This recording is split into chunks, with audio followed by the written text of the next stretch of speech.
신명기 10장 1절에서 22절까지 말씀 우리 천천히 함께 읽겠습니다. 그때에 여호와께서 내게 이르시기를 너는 처음과 같은 두 돌판을 다듬어 가지고 산에 올라 내게로 나아오고 또 나무개 하나를 만들라.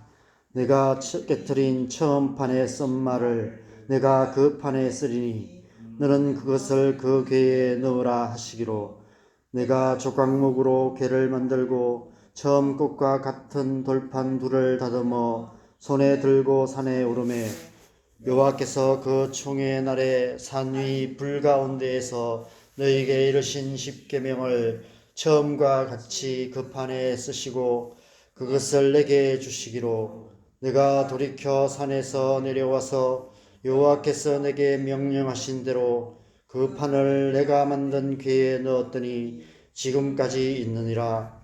이스라엘 자손이 브에롯 브네야 아간에서 길을 떠나 모세라에 이르러 아론이 거기서 죽어 장사되었고 그의 아들 엘르아살이 그를 이어 제사장의 직임을 행하였으며 또 그 길을 떠나 굽고다에 이르고 굽고다를 떠나 옆바다에 이른즉 그 땅에는 시내가 많았으며 그때에 여호와께서 레위 지파를 구별하여 여호와의 언약궤를 매게 하며 여호와 앞에 서서 그를 섬기며 또 여호와의 이름으로 축복하게 하셨으니 그 일은 오늘까지 이르느니라.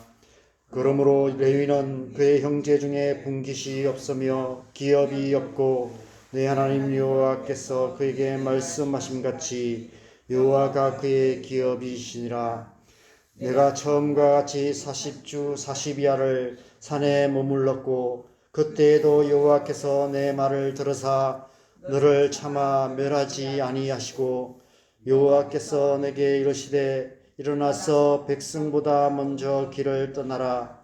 내가 그들에게 주리라고 그들의 조상들에게 맹세한 땅에 그들이 들어가서 그것을 차지하리라 하셨느니라. 이스라엘아, 내 하나님 여호와께서 내게 요구하는 것이 무엇이냐? 곧 내 하나님 여호와를 경외하며 그의 모든 도를 행하고 그를 사랑하며 마음을 다하고 뜻을 다하여 내 하나님 여호와를 섬기고 내가 오늘 내 행복을 위하여 내게 명하는 여호와의 명령과 규례를 지킬 것이 아니냐? 하늘과 모든 하늘의 하늘과 땅과 그 위의 만물은 본래 내 하나님 여호와께 속한 것이로되 여호와께서 오직 내 조상들을 기뻐하시고 그들을 사랑하사 그들의 후손인 너희를 만민 중에서 택하셨음이 오늘과 같으니라. 그러므로 너희는 마음에 할례를 행하고 다시는 목을 곧게 하지 말라. 너희 하나님 여호와는 신 가운데 신이시며 주 가운데 주시요 크고 능하시며 두려우신 하나님이시라. 사람을 외모로 보지 아니하시며 뇌물을 받지 아니하시고 고와 과부를 위하여 정의를 행하시며 나그네를 사랑하여 그에게 떡과 옷을 주시나니 너희는 나그네를 사랑하라. 전에 너희도 애굽 땅에서 나그네 되었음이니라. 내 하나님 여호와를 경외하여 그를 섬기며 그에게 의지하고 그의 이름으로 맹세하라. 그는 내 찬송이시요 내 하나님이시라. 내 눈으로 본 이같이 크고 두려운 일을 너를 위하여 행하셨느니라. 애굽에 내려간 내 조상들이 겨우 70인이었으나 이제는 내 하나님 여호와께서 너를 하늘의 별같이 많게 하셨느니라. 아멘. 오늘 본문이 좀 길지만 그럼에도 불구하고 그 가운데 유난히 눈에 띄는 단어가 하나 있습니다. 우리 모두가 좋아하고 이 세상 모든 사람들이 다 좋아하는 단어입니다. 이 세상에 이 단어를 싫어하는 사람은 한 사람도 없다고 단언할 수 있습니다. 13절에 행복이라는 단어입니다. 우리는 모두 행복하기를 원합니다. 이 세상 사는 동안 행복하게 살아가기를 원합니다. 그래서 저마다 행복을 꿈꾸며 날마다 행복을 노래하며 살아갑니다. 어린아이들이 보는 동화책의 결론은 언제나 행복하게 살았더라 라고 끝이 납니다. 우리가 보는 드라마나 영화의 결론도 대부분 해피 엔딩으로 끝이 납니다. 그래야 마음이 편합니다. 그렇지 않은 드라마나 영화를 보고 나면 찝찝한 마음이 남습니다. 왜 우리는 하나같이 행복을 원하고 행복을 꿈꾸며 행복을 노래하며 살아가게 될까요? 행복하지 않기 때문이 아닐까 이런 생각이 듭니다. 정말 행복하다면 이토록 행복을 목말라 하지는 않을 것 같습니다. 이 세상 모든 사람들이 행복을 원하지만 정말 행복한 사람은 많지 않은 것 같습니다. 여러분은 어떠십니까? 여러분은 정말 행복하십니까? 이 질문에 선뜻 그렇다고 대답할 수 있는 사람이 얼마나 될까 이런 생각이 듭니다. 다른 사람들은 다 행복하게 사는 것 같은데 나 자신은 행복하지 못한 것처럼 느끼는 사람들이 참 많이 있습니다. 행복이 무엇인지, 어떻게 행복할 수 있는지를 잘 모르기 때문입니다. 오늘 본문의 행복이라 번역된 히브리어 토브는 좋은, 선한, 즐거운 이런 뜻이 있습니다. 구약 성경에 약 500번에서 한 550번 정도 기록된 단어입니다. 그런데 이 단어가 행복이라고 번역된 경우는 많지 않습니다. 우리가 쓰는 이 개역 개정판 성경에서 검색해 보면 한 7번 정도 행복이라고 번역된 것 같아요. 오늘 본문 13절에서 가장 처음 행복이라고 번역하고 있습니다. 그래서 한겨울 성경에서 행복이라는 단어가 가장 처음 나오는 본문이 오늘 이 13절인 것입니다. 그래서 굳이 다른 성경 말씀을 잘 안 찾아봐도 오늘 본문 12절, 13절만으로도 우리는 행복이 무엇이며 어떻게 행복할 수 있는지를 충분히 알 수 있습니다. 우리 12절, 13절 말씀을 우리 다시 한번 같이 읽겠습니다. 이스라엘아, 내 하나님 여호와께서 내게 요구하는 것이 무엇이냐?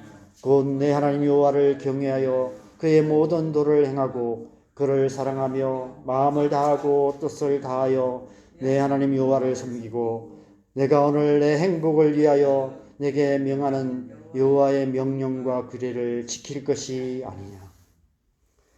앞에 말씀을 보면 모세가 먼저 하나님께서 두 번째로 십계명 돌판을 주셨던 사건을 다시 상기시키며 이 말씀을 하고 있습니다. 하나님께서 너희의 행복을 위해서 이렇게까지 하셨다라는 사실을 기억하라 라고 말씀하고 있는 것입니다.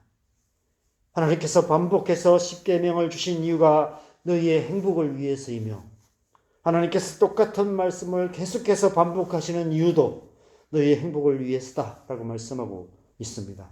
하나님을 경외하며 그의 모든 도를 행하며 그를 사랑하며 마음을 다하고 뜻을 다하여 하나님을 섬기고 하나님이 명령하신 모든 명령과 규례를 지킬 것을 하나님께서 집요하게 요구하시는 이유는 다 너희의 행복을 위해서다라고 말씀하고 있습니다. 마치 모든 부모가 자녀의 행복을 바라고 그래서 듣기 싫은 하는 똑같은 잔소리를 반복해서 할 수밖에 없는 것처럼 하나님께서도 언제나 너희의 행복만을 바라셔서 반복해서 말씀하시고 또 말씀하시는 것이 아니냐라고 말씀하고 있습니다. 샤마르 아사 거듭거듭 집요하게 요구하고 계신다는 것입니다. 그것이 너희의 행복을 위한 유일한 길이기 때문이다. 길이 그 길밖에 없기 때문이다. 그래서 하나님께서 하신 말씀을 또 하시고 또 하시는 것이다 라고 말씀하고 있습니다. 신명기라는 성경 자체가 그 의미라는 것을 여러분이 이미 아실 것입니다. 이미 하셨던 명령을 거듭하시는 말씀, 그것이 신명기입니다. 신명기란 행복으로 가는 길을 다시 한번 가르쳐 주시는 하나님의 말씀입니다. 그렇다면 하나님의 명령과 규례를 지키는 것이 어떻게 우리의 행복을 위한 길이 되는 것일까요? 세상 사람들은 그것을 인정하지 않거든요. 세상 사람들은 다른 행복을 찾고 있거든요. 이 세상 사람들은 다른 것들로도 행복하게 사는 것처럼 보이거든요. 그런데 하나님께서 우리에게는 하나님의 말씀을 지키고 하나님의 명령을 따르는 것이 행복이다라고 말씀하고 계십니다. 이 토브라는 단어가 가장 먼저 나오는 성경의 본문을 찾아보면 그 답을 얻을 수 있습니다. 이 단어가 가장 먼저 어디에 나올까요? 이렇게 질문하면 창세기 1장 1절이라고 창세기 1장이라고 대답하시면 반은 맞습니다. 창세기 1장에 하나님께서 6일에 걸쳐서 천지를 창조하시면서 7번 반복하여 하신 말씀이 있습니다. 하나님 보시기에 좋았더라. 이 좋았더라는 단어가 터브입니다. 그렇다면 행복이란 무엇이라고 정의할 수 있을까요? 하나님 보시기에 좋은 것. 하나님 보시기에 좋은 삶을 살아가는 것. 하나님 보시기에 좋은 상태에 있는 것. 그것이 성경이 말하는 행복입니다. 행복은 자기 스스로 만들어내는 것이 아닙니다. 나 자신으로부터 나올 수 있는 것이 아닙니다. 사람들이 행복하기 위해서 요가도 하고 참선도 하고 도도 닦지만 잠깐은 그냥 마음에 있는 불안함, 마음에 있는 어떤 부정적인 생각을 좀 눌러놓을 뿐입니다. 그러면 좀 견딜만 하기 때문에 불안하고 두려웠던 마음보다는 좀 나은 상태, 그것을 행복이라고 느끼는 것이죠. 그러나 그것은 진정한 행복이 아닙니다. 그 누구도 스스로를 행복하게 만들 수 없습니다. 또한 행복은 다른 사람들이 우리에게 주는 것도 아닙니다. 그 누구도 우리를 충분히 행복하게 해줄 수 없습니다. 그대에게 행복을 주는 사람 아무리 노력하지만 잠깐 행복하게 해줄 수는 있지만 그러나 끝까지 영원히 우리를 충분하게 행복하게 만들 수 없습니다. 자기 자신도 행복하게 만들지 못하는데 그 누구를 행복하게 만들 수 있겠습니까? 그래서 누군가 나를 행복하게 해줄 거라고 기대했지만 결국 실망하고 또 상처받고 그러는 것이 우리의 인생인 것 같습니다. 행복은 이 세상이나 세상에 있는 것으로부터 오는 것도 아닙니다. 행복을 찾아 세상의 어두운 뒷골목을 헤매어 다니고 온 세상을 다 뒤지고 다녀도 행복을 찾을 수 없습니다. 세상을 다 가져도 우리는 결코 만족할 수 없고 행복할 수 없습니다. 행복은 오직 하나님으로부터 오는 것입니다. 행복은 하나님께서 우리에게 값없이 주시는 선물입니다. 복 주시기를 기뻐하시는 하나님, 만복의 근원 되시는 하나님께서 우리에게 행복을 주시는 것입니다. 그 하나님을 믿고 그 하나님을 바라고 그 하나님을 의지하고 그 하나님이 주시는 복을 사모하는 자들에게 하나님은 값없이 행복을 주시는 것입니다. 하나님과 올바른 관계 안에 있을 때 비로소 우리는 행복해질 수 있습니다. 그런데 그것만이 전부는 아닙니다. 하나님께서 우리에게 직접적으로 행복을 주시기도 하지만 행복을 주시는 여러 통로들이 있기 때문입니다. 모든 행복은 하나님으로부터 오지만 그러나 하나님과 나와의 1대1의 관계만이 아니라 하나님께서 여러 통로들을 통해서 우리에게 행복을 주시는 것입니다. 그래서 하나님과의 관계만이 아니라 다른 사람들과의 관계도 중요합니다. 오늘 본문 말씀에서 고아와 과부와 나그네들까지 말씀하고 있습니다. 나그네들까지 사랑하라 라고 말씀합니다. 그들 또한 우리의 행복의 통로가 되기 때문입니다.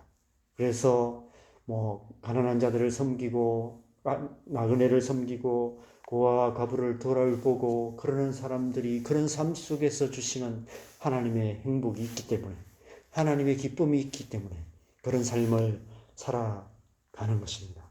세상 그 무엇으로도 느낄 수 없었던 그런 만족감, 그런 어떤 보람됨, 그런 행복감들을 그 사역을 통해서 그런 삶을 통해서 맛보고 누리게 되는 것입니다. 그리고 나아가 모든 피조물들과 올바른 관계 안에 있는 것도 중요합니다. 자연 만물을 통해 주시는 행복도 크기 때문입니다. 그래서 우리가 이 자연보호, 환경운동 이런 것들에도 우리가 관심을 가져야 하는 것입니다. 하나님께서 그 모든 관계들을 통해 온 세상 만물과의 올바른 관계를 통해 우리에게 행복을 주시되 풍성하게 주시는 것입니다. 우리가 정말 행복하기 위해서는 그 모든 관계의 통로가 막히지 말아야 합니다. 그 어떤 관계든 관계가 깨어지거나 막히면 충분히 행복할 수 없습니다. 그렇지만 절대적으로 중요한 것은 하나님과의 관계죠. 하나님과 관계가 바로 되어 있지 않으면 다른 어떤 관계로도 결코 행복할 수 없습니다. 마치 뿌리에서 잘려진 가지처럼 모든 행복도 결국은 완전히 말라버리고 말 것입니다. 그래서 하나님의 말씀을 듣고 순종하는 것이 중요합니다. 하나님을 경외하며 그의 모든 도를 행하며 그를 사랑하며 하나님을 마음을 다하고 뜻을 다하여 섬기며 하나님의 명령과 규례를 지키는 것이 우리의 행복을 위한 길이 되는 것입니다. 다른 길은 없습니다. 행복으로 가는 길은 그 길밖에 없습니다. 언제 어디서 무엇을 하든지 하나님 보시기에 좋은 삶을 살아야 합니다. 그것만이 우리가 행복할 수 있는 유일한 길이기 때문입니다.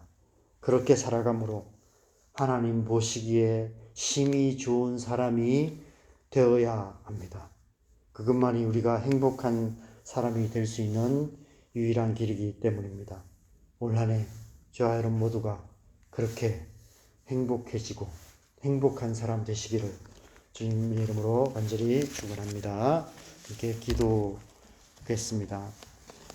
하나님은 우리에게 풍성한 복을 주시는 분이십니다. 하나님과 올바른 관계 안에 있을 때 하나님이 주시는 이 복을 누리고 이 하나님 주시는 복으로 말미암아 우리의 삶의 상황과 환경이 어떠하든지 세상이 알 수 없는 그 기쁨과 행복을 맛보고 누릴 수 있습니다. 또 하나님께서 또 우리에게 주신 사람들, 가까이 있는 사람들, 가족들부터 시작해서 나와 직접적인 이해관계조차도 없는 저 사람들이 내게 무슨 의미가 있는가 생각되는 이 땅의 가난한 자들, 나그네들까지도 우리에게 하나님 행복을 주시는 통로로 하나님께서 이 땅 가운데 주신 줄 믿습니다. 자연 만물까지도 그것을 통해서도 하나님께서 우리에게 행복을 주십니다. 우리가 산을 가거나 바다를 가거나 여행을 할 때 자연 만물을 통해서 하나님 주시는 그런 행복들을 우리가 느끼게 되는 것처럼 하나님께서 풍성한 행복의 통로로 이 세상 만물을 주셨습니다. 올바른 관계 안에 있을 때 하나님 주시는 행복을 맛보고 누릴 수 있습니다. 무엇보다도 가장 중요한 것은 하나님과의 관계가 그 모든 행복의 시작인 것을 오늘 말씀하고 계십니다. 우리가 다시 한번 이 말씀을 기억하면서 올 한 해 하나님 앞에서 하나님과 올바른 관계와 또 사람들과의 관계와 또 우리가 주신 이 모든 관계 속에서 하나님 주시는 복을 맛보고 누릴 뿐 아니라 또 그 하나님 주신 복을 흘려보내는 그런 축복의 통로로 살아가는 우리의 삶 될 수 있도록 주님 앞에 우리의 삶을 올려드리며 함께 기도하겠습니다. 기도하십시다.